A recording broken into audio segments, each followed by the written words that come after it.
నమస్కారం గురుగారు. శ్రీమాత్రి నమమ్మ.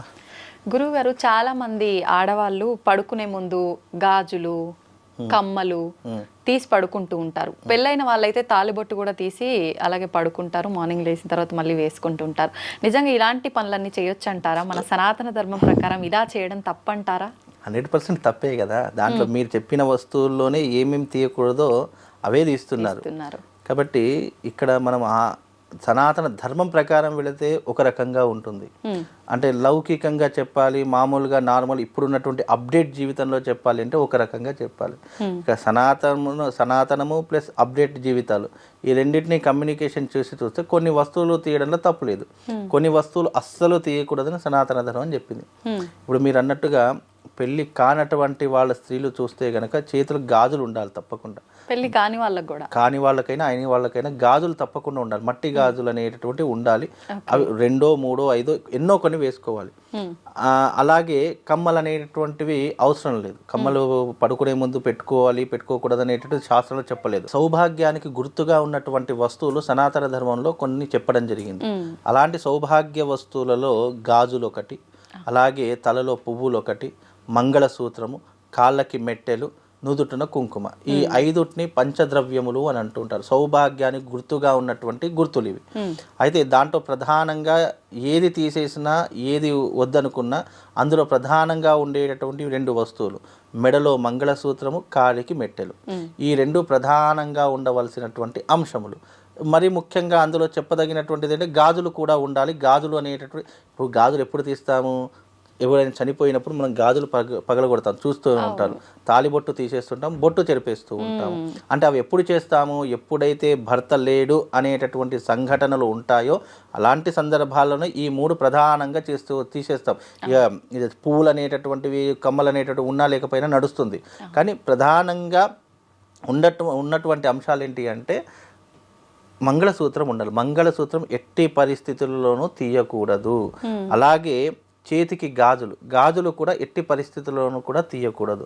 అవి మట్టి గాజులైనా బంగారపు గాజులైనా చేతికి మాత్రం గాజులు ఉండాలి. లేదు మట్టి గాజులు పగిలిపోతాయి ఊరికి అంటే దానికి ఆల్టర్నేట్గా ఏదో ఒక గాజులు మాత్రం చేతికి అలంకరణ చేసుకోవాలి. కానీ ఏవైనా పర్వాలేదు. కాకపోతే మంది పెద్దవాళ్ళు మెటల్ గాజులు అలాంటివి వేసుకోవద్దు. మెటల్ అంటే ఐరన్ కి సంబంధించి ఇప్పుడు చాలా మట్టుకు ఏమవుతుంది అంటే ఐరన్ గాజులు ఎక్కువగా వస్తుంది. ఐరన్ ఆడవాళ్ళు అస్సలు వాడకూడదు. అలా ఐరన్ గాజులు వాడారు అని అంటే గనక దాంట్లో 2 రకాల ఇబ్బందులు. ఒకటి భర్తకు ఆయుక్షీణం, ఒకటి అలాగే ఆడవాళ్ళ ద్వారా ఇంటికి ఎప్పుడూ కూడా ఇబ్బందులు ఏర్పడుతూ ఉంటాయి. అది ఆర్థిక పరంగా కావచ్చు, సాంసారిక పరంగా కావచ్చు, జీవితకాలంలో ఏదైనా కావచ్చు. అందుకని ఐరన్ కమ్మలు వాడడము, ఐరన్ గాజులు వాడడం ఇలాంటివి వాడకూడదు. అలా వాడిన దోషం. ఎందుకంటే ఇప్పుడు ఉన్నటువంటి లేటెస్ట్ టెక్నాలజీ యుగంలో అందరికీ ఏమవుతుంది, ఆర్టిఫిషియల్ చాలా ఇష్టమైపోతూ ఉంటుంది. అరే ఇవి నా చేతికి వేస్తే బాగుంటుంది అని అనిపిస్తుంది. ఇప్పుడు కంటికి కనిపించేది ఏదైనా కూడా కంటికి నచ్చుతుంది. కానీ కొంతమంది ధర్మశాస్త్రం ఏం చెప్పింది, కంటికి కాదు నచ్చవలసింది, బాడీకి ఏదైతే అనుకూలంగా ఉంటుంది దాది అంటే ఒక శరీరం మీద వాడేటటువంటి వస్తువు ఆ వ్యక్తికి ఎప్పుడు ఒక నష్టం కలిగించకూడదు ఆలోచించేటటువంటిదే సనాతన ధర్మం. అలాంటిది ఇనుము ఎందుకు వాడకూడదని అంటూ ఉంటారు. ఇనుము శనికి చిహ్నము. అలాంటివి వాడడం ద్వారా కర్మ ఫలితాన్ని పెంచుకోవడమే తప్ప తగ్గించుకోవడం అనేటటువంటిది ఏర్పడదు. అందుకని ఎప్పుడైతే గాజులు కానివ్వండి, కమ్మలు కానివ్వండి, ఇంకా వేరే ఇతర వస్తువులు కానీ ఐరన్తో ఉన్నటువంటిది వాడకూడదు అని చెప్పడం జరిగింది. అందుకే ఇప్పుడు బంగారం వాడవచ్చు, బంగారపు గాజులు వేసుకోవచ్చు, కాళ్ళకు వెండి మట్టెలు వేసుకోవచ్చు, మంగళసూత్రం ధరించవచ్చు. మంగళసూత్రం ఇబ్బందిగా ఉంటుంది, నేను తీసి పడుకుంటాను, దానికంటే మూర్ఖత్వం ఏముంటుంది చెప్పండి. ఇప్పుడు అవి తీసేటటువంటి సందర్భాలు కొన్ని సనాతన ధర్మం చెప్పింది. ఆ సందర్భాల్లోనే తీయాలి తప్ప నేను నాది ఇబ్బంది అవుతున్నది, నాకు బరువు అవుతుంది, లేదని నాకు పడుకునేటప్పుడు ఏదో రకమైన ఇబ్బంది అవుతుందని చెప్పి తీసేస్తే దానికంటే ఇక అవి తీసేసి పడుకుంటే దానికి మనం చెప్పడం ఏమో దానికంటే మూర్ఖత్వం ఏం లేదు.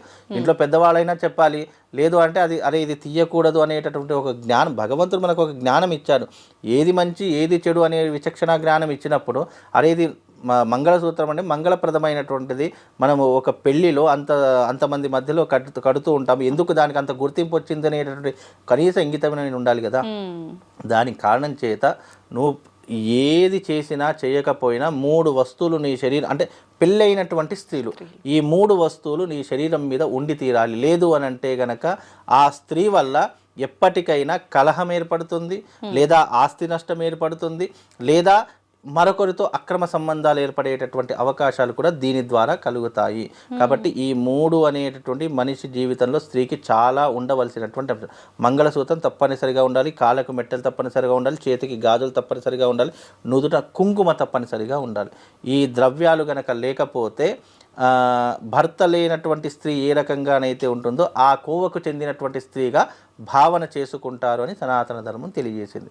కనుక పంచద్రవ్యాలలో ఈ 3 తప్పనిసరిగా మనం బొట్టు అనేది ఇప్పుడు ఈ మధ్యకాలం అందరూ స్టిక్కర్స్ పెట్టుకుంటున్నారు. సరే ఏదేమైనప్పటికీ ఇక అది కూడా మనం తప్పుగా పట్టడానికి ఏం లేదు, ఎవరి ఇష్టం.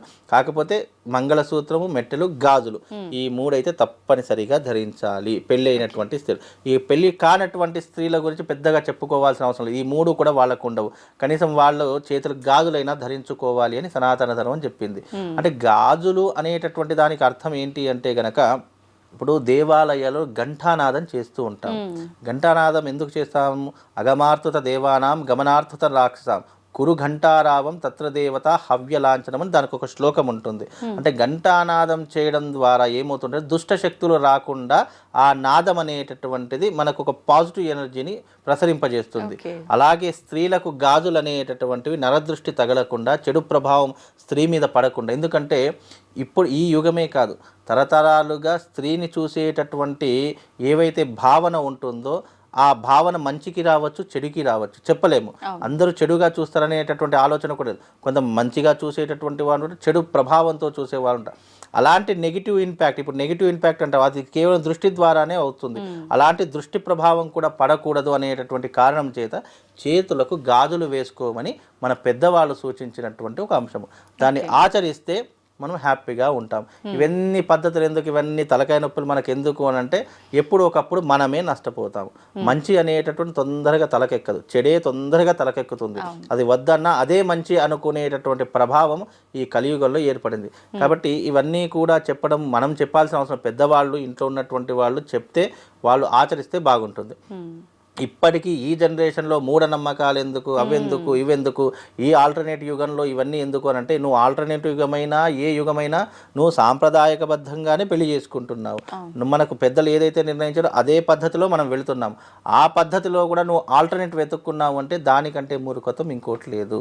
కనుక మనిషి ఏదైతే ఉందో అది అనాదిగా ఎందుకు దాని గురించి పెట్టారు. సరే అవి తెలియకపోయినా సరే పెద్దవాళ్ళు నలుగురు వేసుకుంటున్నారు, వాళ్ళని చూసైనా మనం ఆ పరిస్థితిని, ప్రభావాన్ని అలవాటు చేసుకుంటే బాగుంటుంది అనేటటువంటి ఉద్దేశం. అవి తీయడం వల్ల నష్టము అని అంటే కనుక ఒక స్త్రీకి పెళ్ళయింది లేదు అనడానికి గుర్తులు 2 ఉంటాయి. పెళ్ళి అయినటువంటి స్త్రీని ఒక రకంగా చూస్తారు, పెళ్ళి కానటువంటి స్త్రీని ఒక రకంగా చూస్తారు. అవన్నీ కూడా మనిషికి ఏమవుతుంది, నెగిటివ్ ఇంపాక్ట్ని ప్రొజెక్ట్ చేస్తూ ఉంటుంది. ఆ నెగిటివ్ ఇంపాక్ట్ నుంచి, ప్రొజెక్ట్ నుంచి మనం బయటపడాలి అని అంటే కనుక ఇలాంటి కొన్ని వస్తువులు ప్రతి ఒక్క స్త్రీ ముత్తైదువు ధరించుకొని ఉండాలి అనేటటువంటిది అంశం అమ్మ. మీరు అన్నట్టుగా చాలా మంది ఎవరు పాటిస్తున్నారు ఈ కాలంలో అంత మూఢనమ్మకం. అంటే భర్తకు ఆయుష్ తగ్గిపోతుంది అంటే ఏమైంది, బాగానే ఉన్నారు కదా, ఇట్లా వాదించే వాళ్ళు కూడా ఉన్నారు. ఇప్పుడు భర్త ఆయుష్ దీనికి కూడా ఒక చిన్న సంఘటన చెప్పొచ్చు. అంటే ఈ మధ్య కాలంలో జరిగిన భర్త ఆయుష్ బాగానే ఉంటుంది. ఆయుష్ అనడానికి అర్థం ఏంటి? ప్రతి ఒక్క మనిషి, స్త్రీకి కానీ పురుషులకు కానీ పుట్టబోయేటటువంటి బిడ్డ నుంచి పండు ముసలి వరకు ప్రతి ఒక్క మనిషి జీవితంలో యమగండ కాలాలు అనేటటువంటి కొన్ని ఉంటాయి. ఆ యమగండ కాలాలు మనిషిని ఏం చేస్తుంది, చావు అంచుల వరకు తీసుకొని వెళ్ళి అది మళ్ళీ వెనక్కి, అంటే ఆయన చేసుకున్న పుణ్య ఫలితం మళ్ళీ ఆయనను వెనక్కి లాగేస్తూ ఉంటుంది. ఇప్పుడు ఒక కారులో 10 మంది వెళుతున్నారండి, 10 మందిలో 4 చనిపోయారు, 6 మాత్రం బ్రతికి బయటపడ్డారు. మరి 10 మందికి 10 మంది చనిపోవాలి కదా. బికాజ్ యమగండ కాలంలో మనం చేసేటటువంటి చిన్న చిన్న పొరపాట్లు మనిషి యొక్క ఆయుష్ని తీసేస్తూ ఉంటాయి, మనిషి యొక్క ఆయు ప్రమాణాన్ని తీసేస్తూ ఉంటాయి. ఇప్పుడు మనకు పెళ్ళవుతుంది, పెళ్ళైన సంవత్సరానికి భర్త చనిపోతున్నాడు, భార్య బాగానే ఉంటుంది, మరి ఎందుకు అవుతుంది? బికాజ్ వాళ్ళు చేసుకున్నటువంటి చిన్న చిన్న పొరపాట్లే అవి పెద్దగా మారిపోయి భర్త యొక్క ఆయుష్ను తగ్గిస్తూ ఉంటాయి. కాబట్టి ఇవన్నీ చెప్పడానికి వినడానికి బాగానే ఉంటుంది, కానీ అనుభవంలోకి వస్తే కానీ వాళ్ళకి అర్థం కాదు.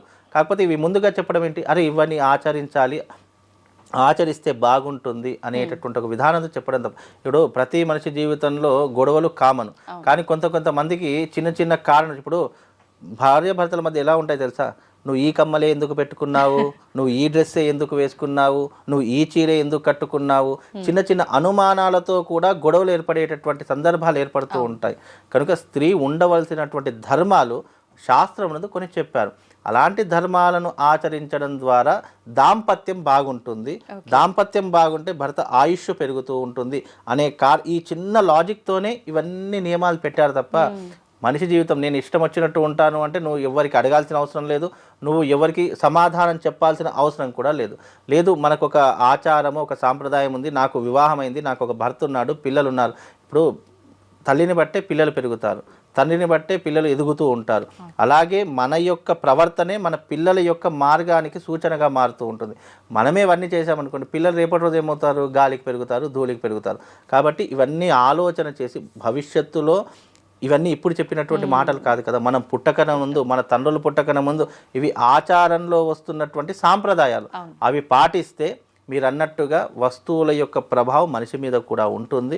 కాబట్టి అవి వేసుకొని ఉంటే ఇలాంటివి జరిగినటువంటి సూచనలు ఉండవు, వేసుకోకపోతే జరుగుతూ ఉంటాయి. కాబట్టి ఇది మీ విఘ్నతకే వదిలేస్తున్నాను. అంతే, ఎవరి ఇష్టం వాళ్ళది. ఇప్పుడు నేను పర్టికులర్గా వేసుకోమని చెప్పడానికి నాకు హక్కు లేదు. మీ విఘ్నత, ఇలా చేస్తే బాగుంటుంది, ఇలా చేయకపోతే మీరు నష్టపోతారని చెప్పడం మాత్రం వరకే నా యొక్క ప్రభావం.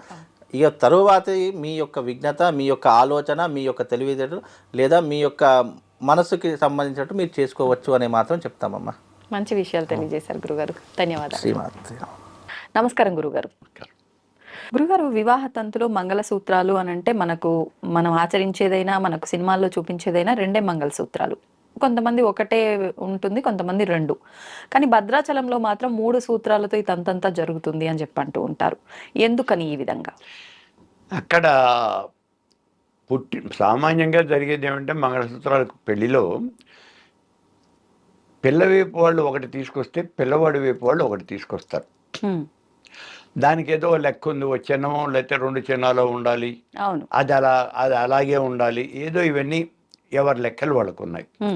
అందుకని ఇప్పుడు మనం ఏం చేస్తామంటే, అరే నాన్న ఇద్దరూ కలిసి ఒకే చోట చేయించండి, ఒకేసారి చేయించండి, మళ్ళీ మీరు చేయించడం మార్చుకోవటం మళ్ళీ ఎందుకు, ఈవెన్గా ఉంటాయి అని ఒకే చోట చేయిస్తారు. చేయించి సరే డబ్బులు ఎవరి వాళ్ళు పే చేసుకుంటారు. ఇలా 2 మంగళసూత్రాలు కట్టడం అనేది ఎక్కువ కుటుంబాల్లో ఒక సంప్రదాయంగా ఉంది, ఎక్కువ.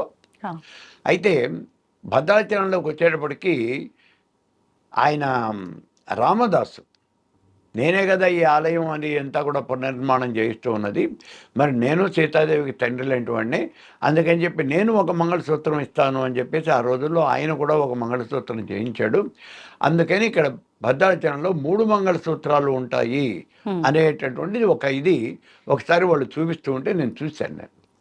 సరే, ఇంకా ఈ మంగళసూత్రాల మీద వచ్చేది ఏమంటే, కొన్ని చోట్ల ఈ మంగళసూత్రాలు ఒకటి మాకు అచ్చిరాలేదండి, మేము ఇవ్వమండి అంటే ఒకటే మంగళసూత్రం కడుతూ ఉన్నారు. అంటే అప్పుడు పిల్లవాడి దగ్గర నుంచి వచ్చింది. అసలు మంగళసూత్రం కట్టమని ఏమన్నా ఉంది అక్కడ? మీరు అనుకుంటున్నట్టుగా ఇప్పుడు ఈ బంగారుతో చేయించినటువంటి ఆ మంగళసూత్రం ఏదో అంటున్నారు కదా, దాన్నే మనం కట్టాలి అని ఏమన్నా రూల్ ఉందా? మనకి ఎక్కడైనా ఒక నియమం ఉందా? ఒక శాస్త్రం ప్రామాణ్యం ఉందా? అలా ఏం లేదు. ప్రతి వాళ్ళు బంగారంతో చేసినటువంటి మంగళసూత్రాలే కట్టడం లేదే, ఒక్కసారి ఆలోచించుకోండి. ఇప్పుడు మీకేదో డబ్బులు ఉన్నాయి కాబట్టి మీరు బంగారంతో మంగళసూత్రం చేయించుకున్నారు, బాగానే ఉంది.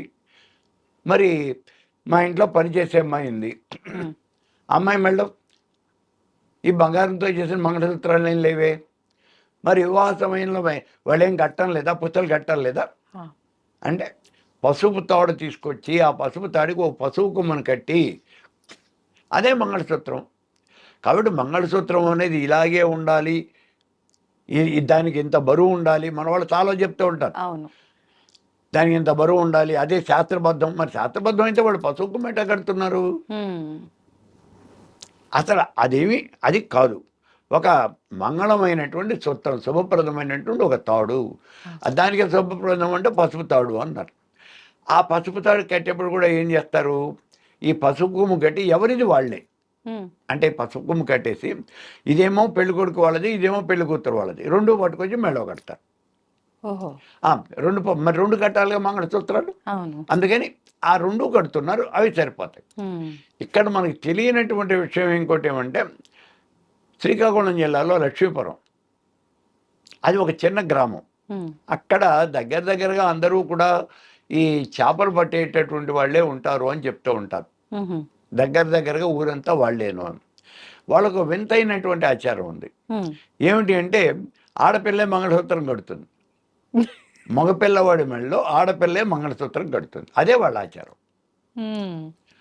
అందులో వాళ్ళ పెళ్ళి అనేది సంవత్సరానికి ఒకసారే జరుగుతుంది.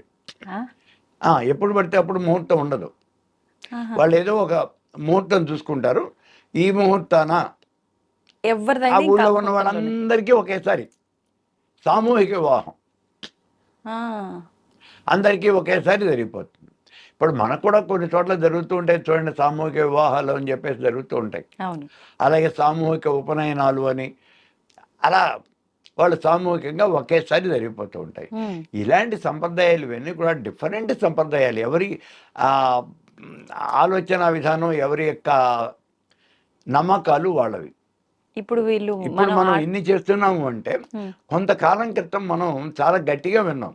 హిందూ సంఘాలన్నీ కూడా ఆ చర్యను చాలా గట్టిగా అబ్జెక్ట్ చేసినాయి.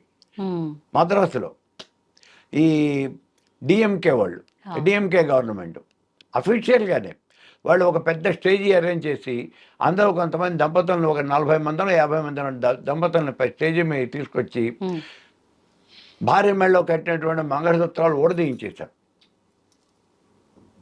మనం మంగళసూత్రం కట్టడం అనేది పెద్ద ఉత్సవంలే చేస్తాం, వాళ్ళు ఉత్సవంలో తీసి ఆ మంగళసూత్రాలు తీయించి పారేశారు.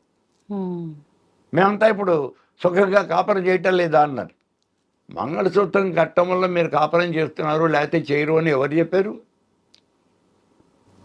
మంగళసూత్రం కట్టడం అనేది ఆ అమ్మాయికి పెళ్ళయింది అనే విషయం 10 మందికి తెలియటం కోసం. అంతే తప్పించి ఆ తాడు కడితేనే కాపురం చేస్తుంది లేకపోతే కాపురం చేస్తుంది అలా ఏం లేదు. నువ్వు రిజిస్టర్ ఆఫీస్లో సంతకం పెట్టుకున్నప్పటికీ కూడా నీ పెళ్ళి అయిపోయినట్టే లెక్క. గవర్నమెంట్ లెక్కలో, అఫీషియల్ లెక్కలో నీ పెళ్ళి అయిపోయినట్టే. కాబట్టి వాళ్ళిద్దరు సుఖంగానే ఉంటారు. దానికి దీనికి సంబంధం లేదు. ఇది మన సెంటిమెంట్, మన యొక్క అలవాటు, మన సంప్రదాయం. దాని ప్రకారం మనం ఇలా చేస్తున్నాం. సరే, అది రూల్ ప్రకారం, చట్ట ప్రకారం చేసేవి అవి వేరు. ఇప్పుడు కొన్నిసార్లు ఈ సోషల్ మీడియా వీడియోల్లో మగవారి కాళ్ళకు మెట్టలు పెట్టినవి కూడా చూస్తాం గురు, అలా కూడా ఉన్నాయి. ఇప్పుడు చిత్తూరు ప్రాంతంలో, ఆ చిత్తూరు, పుత్తూరు ఆ ప్రాంతాల్లో మరి మోపిళ్ళకు కూడా మెట్టలు పెడతారు అనే ఒక సంప్రదాయం ఉన్నది అని విన్నాను నేను కూడా. అంటే నేనైతే చూడలేదు, కానీ వాళ్ళు పెడతారు. ఇప్పుడు డైలీ ఉంచుకుంటారంటారా, తంతు జరుగుతప్పుడే పెట్టి తీసేస్తారా? ఎలా నాకు తెలియదు, కానీ ఇవన్నీ నేను చూశాను. అయితే ఇంతవరకు నేను చూడనటువంటి సంప్రదాయం ఏమంటే, పెళ్ళైన తర్వాత ఆడపిల్ల పిల్లల్ని కంటుంది కానీ మగపిల్లవాడు పిల్లల్ని కంటాం, అదే నేను చూడలేని సంప్రదాయం ఇంతవరకు. ఇంకా అది భగవంతుడు సృష్టిలో మార్పు చేయాల్సిందే. అదే చూడలేదు.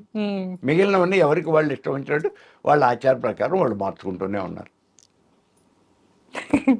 సంతోషం గురుగారు, ధన్యవాదాలు.